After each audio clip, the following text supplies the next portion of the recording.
Welcome to today's Michigan Alliance for Families Lunchtime Learning webinar. Our topic today is Agency Supports and Services, an overview of CMH, DHS, and MRS. Our speaker today is Sherri Boyd. She's from the ARC Michigan and Michigan Alliance for Families. Welcome, Sherri. Thank you, Emily. I just wanted to start off by saying that the agency supports that are available to folks can be sort of complicated to understand and hard to know what information is you need to pay attention to at what point in the process of transitioning out of school.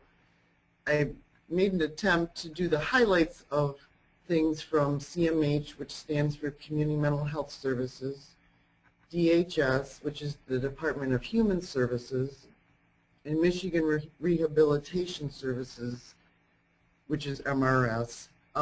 And these agencies are locally based. Michigan Rehab Services has, local office does CMH and DHS. And so you really have to kind of try to figure out what and where things are in your community.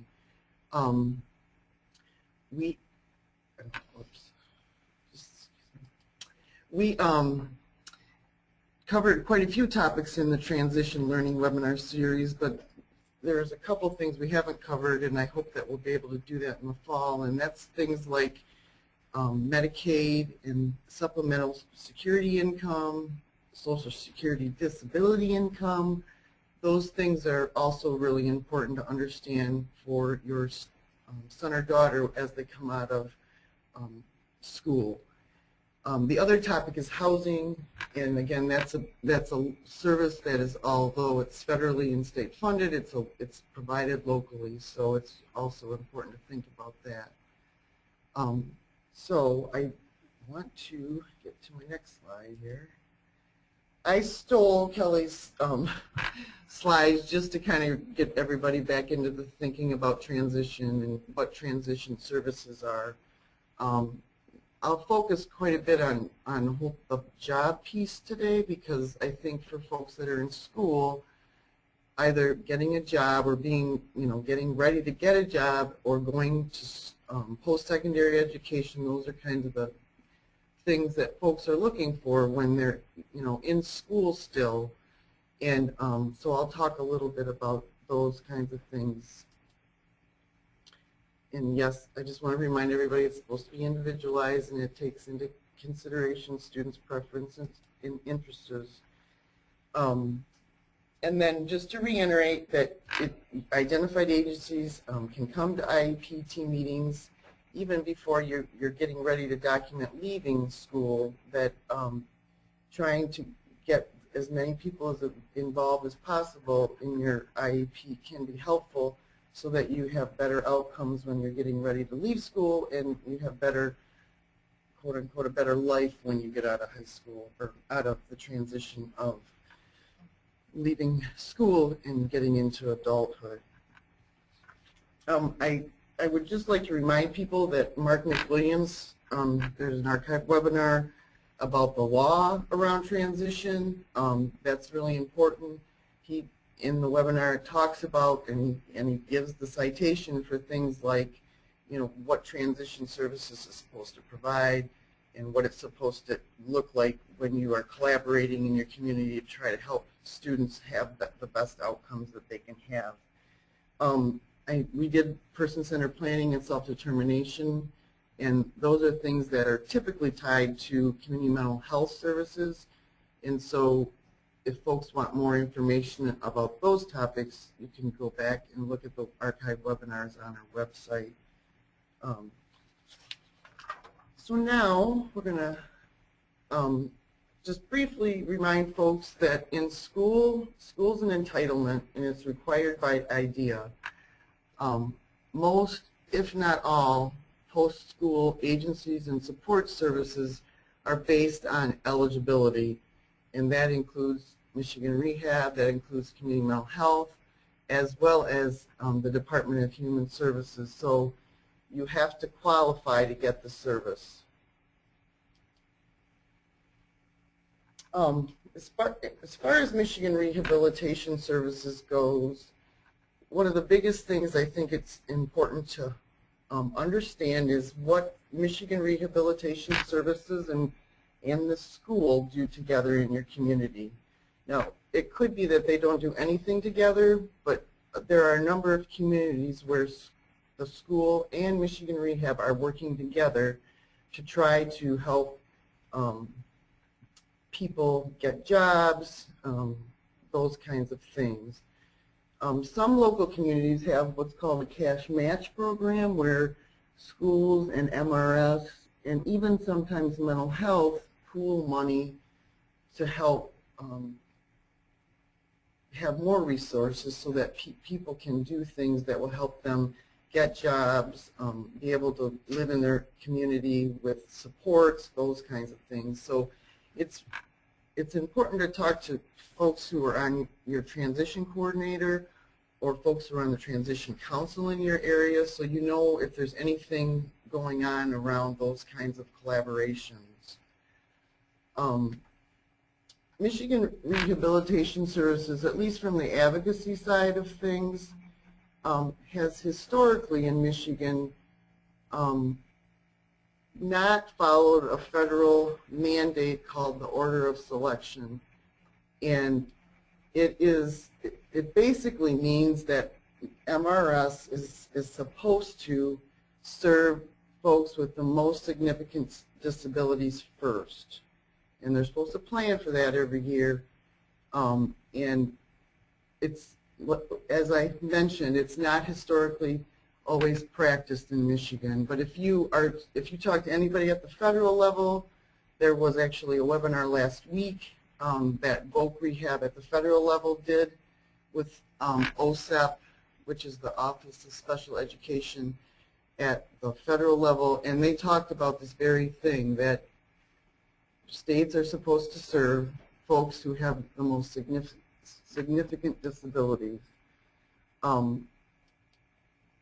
bring that up because what happens is people get informal denials. So you go with your son or daughter and you try to access services, and maybe they do an assessment and that type of thing, but then you're just kind of told over the phone that you don't qualify. It's really, really important that you ask for that denial in writing and you follow up with it if you want to change the outcome and actually get in for services. If that's to happen and you get something in writing, and even if you don't get it in writing, there's a program at Michigan Protection and Advocacy Incorporated that actually gets funding to help people with these kinds of things related to Michigan Rehab. And it's called the Client Assistant Program. A lot of folks call it CAP. But you can call and get advice from them about, even if you're not informally denied, but if you do, they focus on the rights and responsibilities for folks that are getting services from Michigan Rehab. I'm trying to open this document.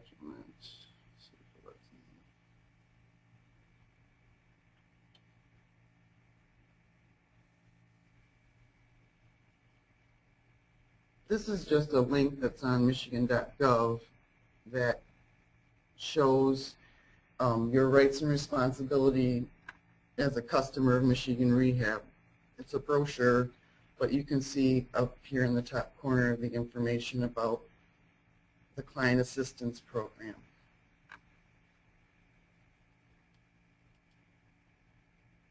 The other resource I wanted to point to is that online they have 6 steps to Voc Rehab. It's a booklet, it's a little comprehensive, but it talks about the things that are supposed to happen when you get services from, or try to get services from MRS and actually get them.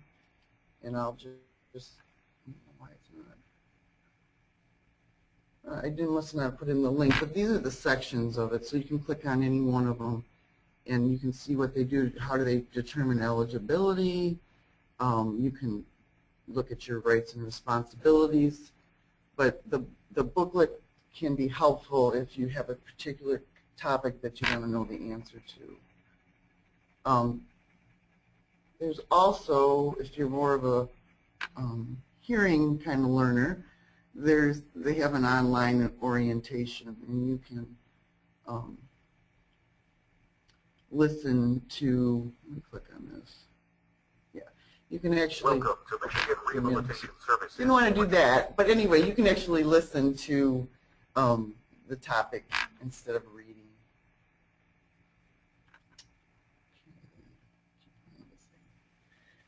Moving on to the Department of Human Services, they also have, their little website, and there's lots of information on it.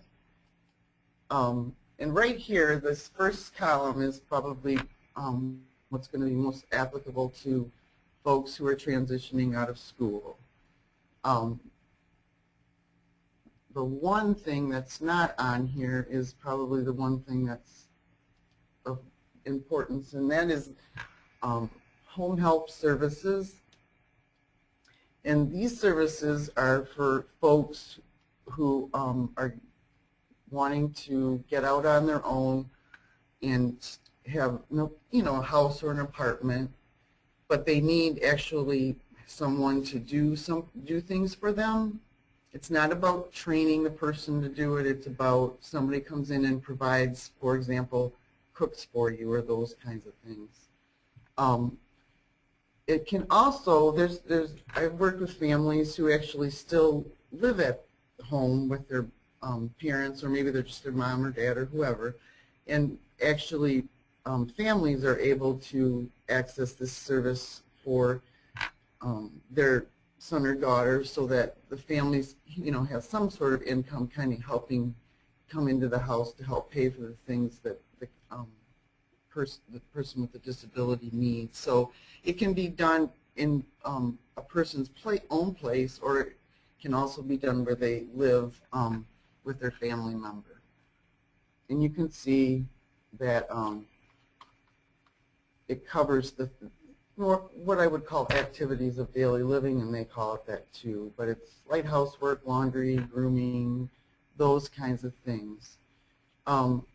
I would point out that in order to receive home help services, you have to be eligible for Medicaid.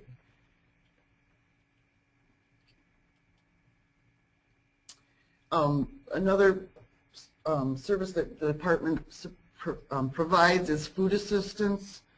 In the past, it's been called food stamps, and so that's the term, but now it's called food assistance. And that is a service that you can also receive, and it's income-based. And I've known families who actually, once their son or daughter turned 18, actually applied to help with covering costs in their own household, just because there was limited resources. So folks can apply for, they're going to talk about it being a shared household and those kinds of things, but people still do qualify for food assistance if they're still living in their parents' household. The third thing is the medical assistance, and that's the Medicaid qualification that is online for the Department of Human Services. This is where you would apply for Medicaid. I want to make a clarifying point that if your son or daughter is going to be applying for what's called supplemental security income, that when you apply for, and that's done through the Social Security Administration, that you apply for Medicaid when you do that application to Social Security Administration. And I'll talk a little bit about why you would want to do that. So anyway, this Medicaid, for doing it locally, you can do it here online, or you can do it in person.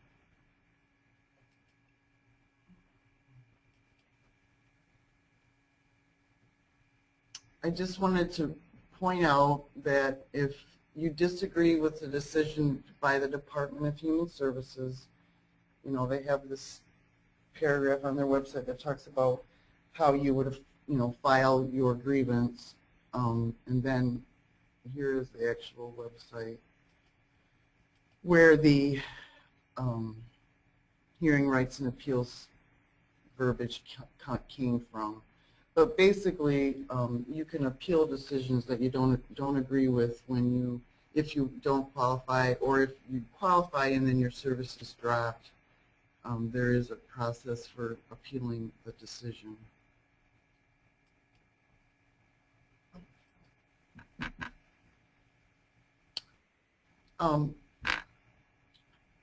In terms of community mental health services, they have changed over the years, and but a good way to think about it is that mental health services for most people are for folks who are going to need lifelong supports, and it could be not necessarily intense, but it could be so that they need help once a week doing something because they just do, like maybe it's putting their meds together or whatever it might be.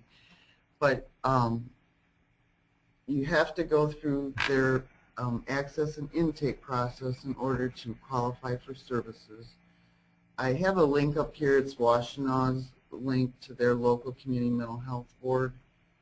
But you can see for folks with developmental disabilities, these are the kinds of things that they're going to be looking at in order to qualify or not qualify a person for services.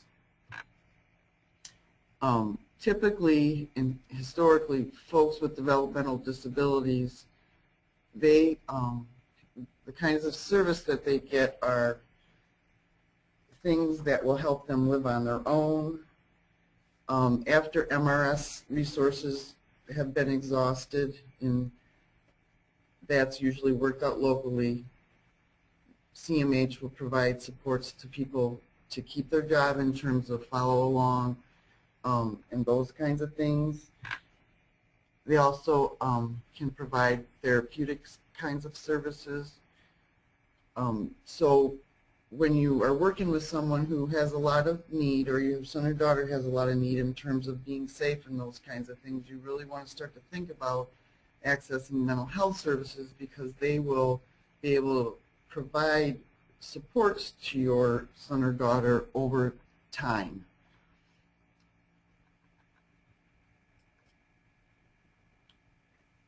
One of the things that has really, in fact, it's happening right now, is that in the past, community mental health served people that weren't Medicaid eligible. And by that I mean they might be getting Medicare, or they might have Medicaid spend downs, and those kinds of things. I don't want to use a lot of terms that people don't understand, but mental health, not using their Medicaid dollars, have what's called general fund dollars. And they were able to help people meet their Medicaid spend downs so that they were eligible for Medicaid most of the month. And they would be able to, they would also be interested in trying to help people get Medicaid eligible if that's possible. But right now, mental health are experiencing cuts for their general fund dollars. And so there's a lot of things looming about whether they're going to be able to serve people who don't have Medicaid. And so that's something to be thinking about. That's why it's really important that if your son or daughter, you know, meets the income level and has a disability that's lifelong, that you try to access getting on Medicaid, and also looking at getting on supplemental security income. Supplemental security income comes with Medicaid, automatic Medicaid eligibility, and that actual Medicaid that comes with SSI, people call it SSI, is actually the best Medicaid to have in terms of folks who need lifelong supports. So as I mentioned earlier, this whole topic of Medicaid eligibility, supplemental security income, spend downs, we'll be covering those issues in our next series. I don't know if we're calling it Transition 2 webinar series or what, but I think the goal is to get that stuff available in the fall. If you have a local art chapter in your area, and even Center for Independent Living's networks sometimes are in areas, and they have advocates on staff, it would probably be helpful to reach out to them.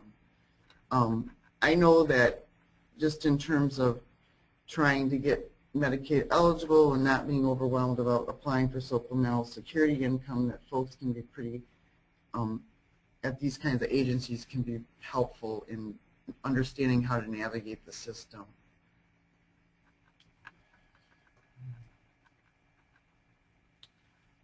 I would just additionally mention for community mental health services that person-centered planning is in the mental health code.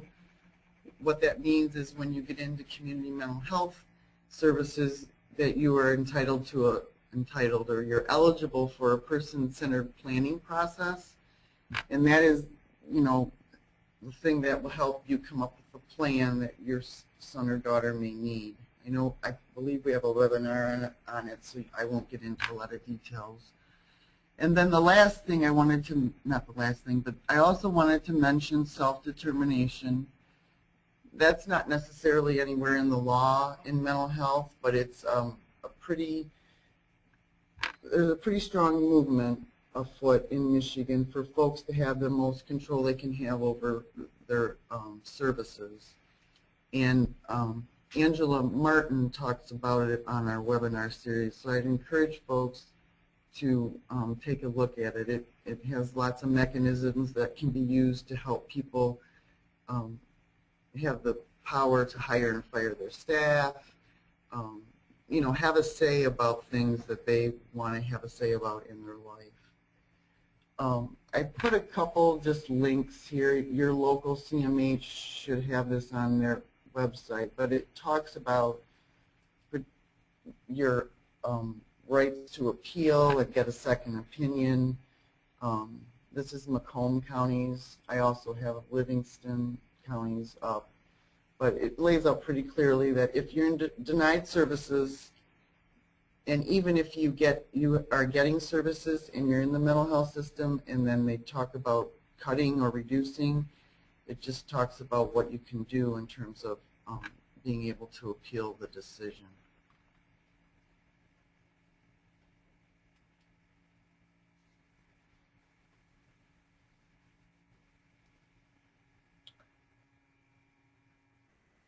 I just want to mention a couple other things in terms of transitioning to adult life. Most folks have a MISHTA program, which is the Michigan State Housing Development Authority in their local community that helps with housing.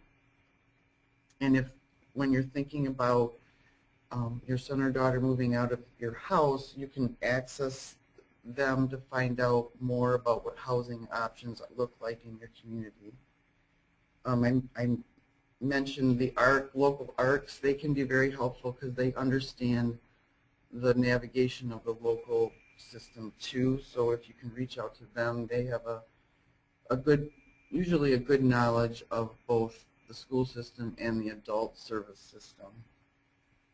Another place to look at is your local public health department, because if in the event that you don't qualify for your son or daughter does not qualify for Medicaid, sometimes there's local health care plans that are available, so you can find out about those at your public health department.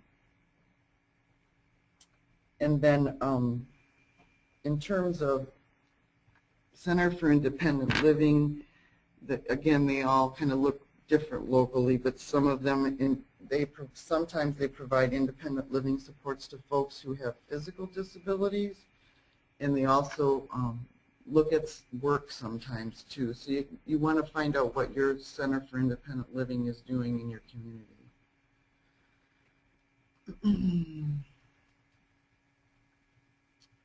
Those are the conclusion of the highlights that I wanted to point out to people. I'm going the wrong way. But I just wanted to answer questions as best I can over a computer. So if there are questions, I'd be happy to make an attempt at answering those. All right. If people have follow-up questions, they can always contact us at info@michiganallianceforfamilies.org. Remember, a great way to keep in touch with us is through our Facebook page. And we're always available at our 800 number